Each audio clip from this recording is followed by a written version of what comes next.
Hi besties, welcome back to my channel.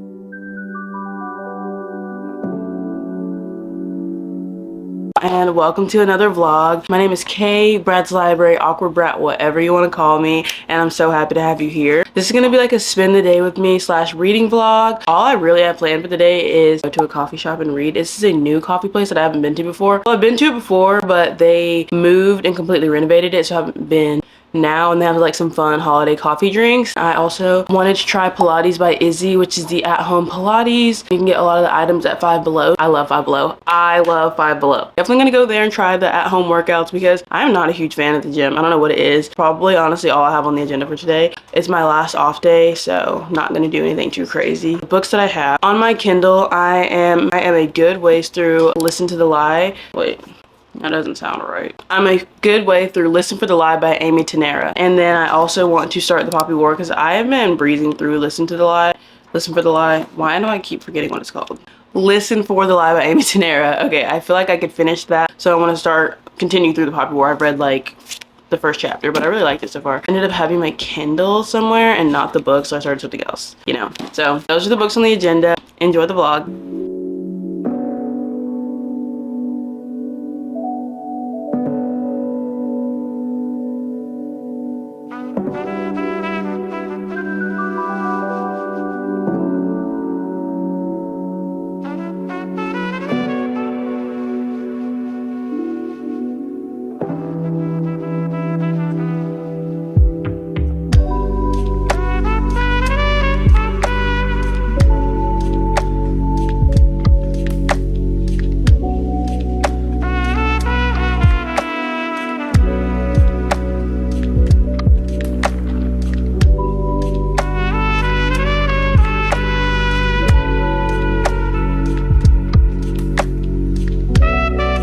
As I was editing the video, I realized this clip has absolutely no sound, but it's just a haul of everything I got for the at-home Pilates. Me and my microphone have been beefing for so long. When it works great, and I love it, but when it doesn't, it is so frustrating having to refilm clips. But that's all it was, and a reading update, but of course you can't hear it, so here's the real So I was editing this vlog and I realized this clip has absolutely no sound whatsoever. When I tell y'all me and this microphone be going through it, we be going through it. I was reading Listen for the Lie by Amy Tanera. Wow, I've been saying this wrong too, Amy Tanera. The clip that had no sound is where I was before, probably about 40% into the book and what the book was about, and that's kind of important to know if I want to catch all up. This follows Lucy. 4 years ago, she was accused of murdering her best friend. There wasn't enough proof to convict her, so she wasn't convicted, but she lived in a very small town. And if you know anything about a small town, word travels fast, and basically her life was ruined. So she upped and moved from this small town in Texas and moved to California, started a new life there. It wasn't a big case, nobody really knew about it until a podcaster named Ben came along and decided to cover the case. Season 1 of his podcast did super well, so Lucy already knows that this isn't gonna go well for her, and she gets fired from her job, her boyfriend breaks up with her, and it's not looking great so far. Things are not looking up. Now, when it comes to being accused of murdering her best friend, Savvy. So the night, Lucy has absolutely zero memory of the night. All they know is that Savvy was dead and Lucy was found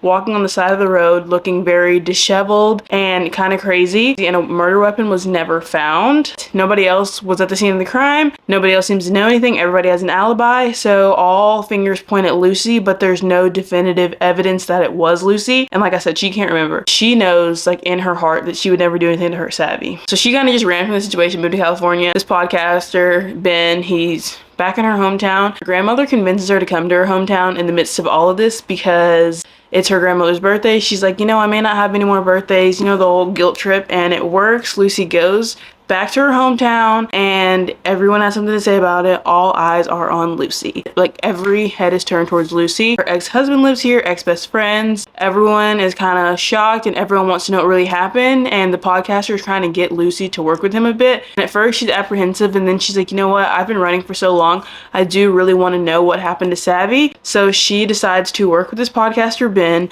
despite that probably being a terrible idea in my opinion, I don't know, to figure out what happened to Savvy. Back to our regular scheduled programming. Thank you.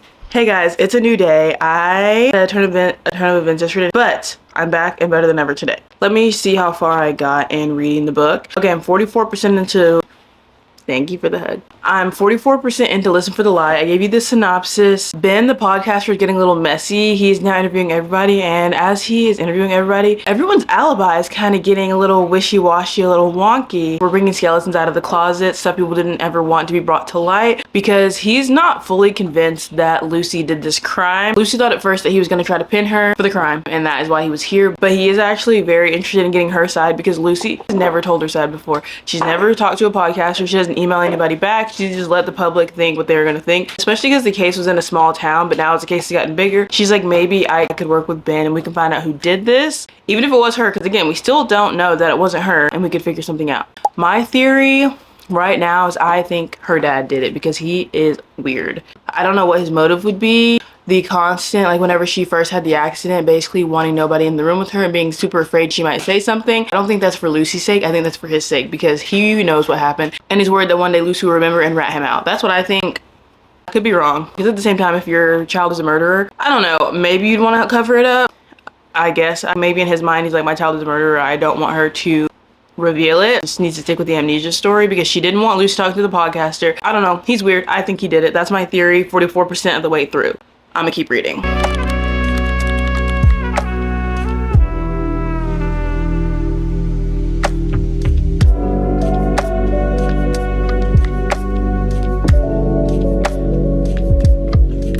If only y'all knew what me and this microphone have been through. We've been through a lot. I had to watch that back because I thought I said microwave on accident. I did not. Anyways, guys, I am back home. I have a little haul, very little. I ended up going more places than expected, but that's okay. I've been wanting to have a game night in my house for so long, and I'm like, what game?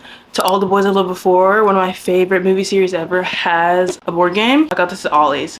I had to get it. And then from Hot Topic, I got this Stranger Things necklace, a hair clip. I think that's everything.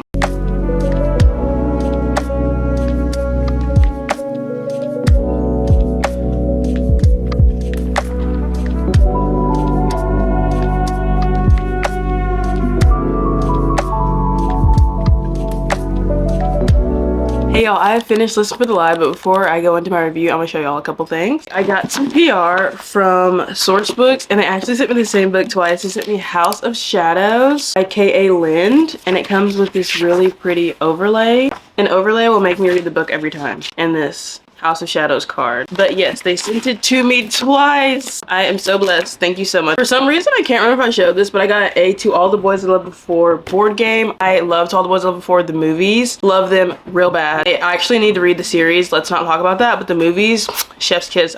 My friend Riley got me this little retro speaker. I went to her art show yesterday. I'll put some pictures in there. She was phenomenal. This is like an Advent book, literally called an Advent book. I came up with that myself. I thought it is from Source Books. Each day you read a chapter.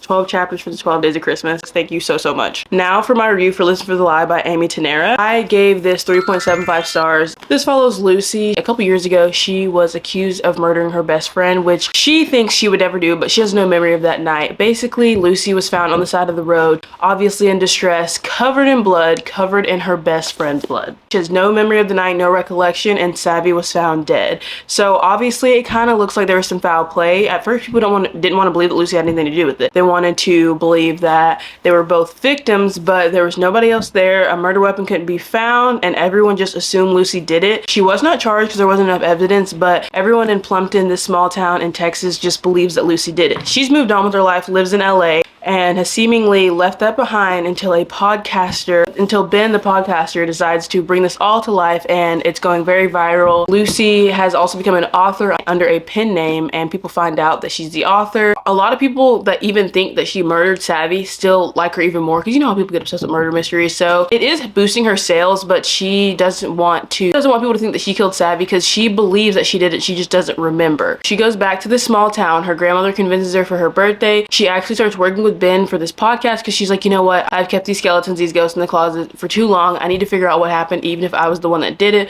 So maybe being back in town will help me remember. Everybody in this small town has ghosts. Everybody in this small town has secrets, lies, and they all just keep coming up through this podcast. So a lot of people aren't a fan of Ben. And Lucy kind of lies because she's like, yeah, how does it feel to be accused of something you didn't do? So she kind of likes it, but also like, let's get to the bottom of it. So yeah, I finished it a couple days ago. Ending is not what I expected. I'll just say that. It did just kind of feel like it was like, here you go. I knew you wouldn't guess that, because it didn't make any sense. It just didn't make sense to me.